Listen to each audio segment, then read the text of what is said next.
ये कोणारी एडा वाट जवे है हर सिंह गुरु जी वाट जवे है आणि हीरा सरपंच वाट जवे है तुझे ए भी आवती के ना अरे अरे दिले दे जरा के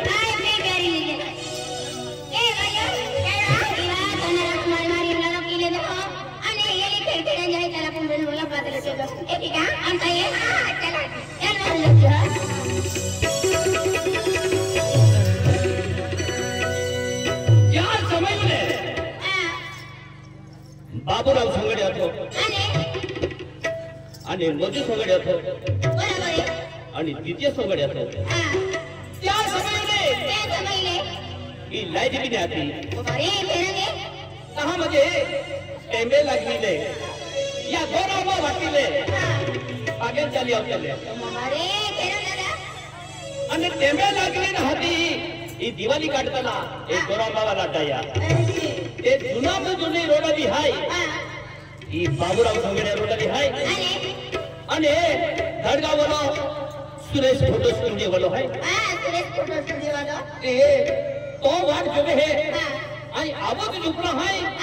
अरे तुम भारी बारी अब जहां का भारी बात लेती आवे आने अजे वडू वाला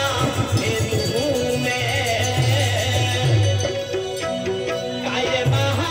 गीता को सारी अनही अली करते हवा गीता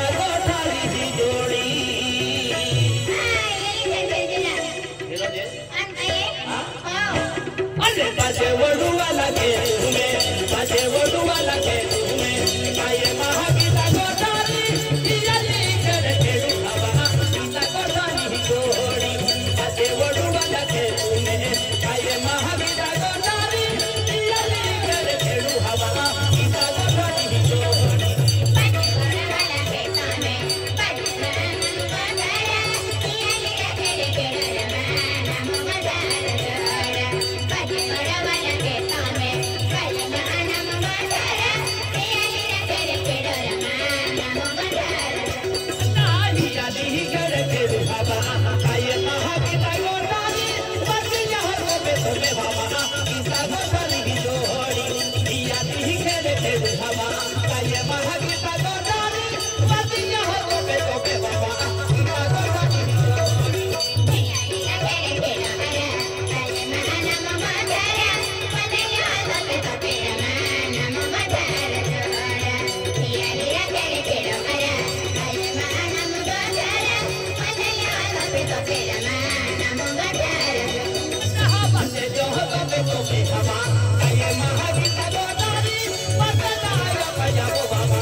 म्हणजे बाबूराव छोगड्या रोडाली आहे जुनामा जुनी रोडाली आहे रोडाली अहो सियाले ना आपण छोगडे बोलना ते जाव म्हणजे बाबूराव काका नाव लेने बाबूराव काका रोडाली आहे तो खूप लोकल प्रश्न आहे त्या खातर दोन 50 रुपये बक्षीस दिला ते की दबो कारभारी आहे हर्षल इंजिनियर है का एक दबो जीवो वरी है त्यान भी रोडली पसंद है जन्म दुनी हा का हर्षल इंजिनियर हां आणि जीवो वडी हा का आणि ते की जे विश्वदादो है विश्वदादो है हाँ अनमुने के बाबू की लहरी आए महागीता गोदारी पसीना लपया वो महा गीता गोदारी जोड़ी मुने के बाबू की लहरी आए महागीता गोदारी पसीना लपया वो महा गीता गोदारी जोड़ी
बेजारी बा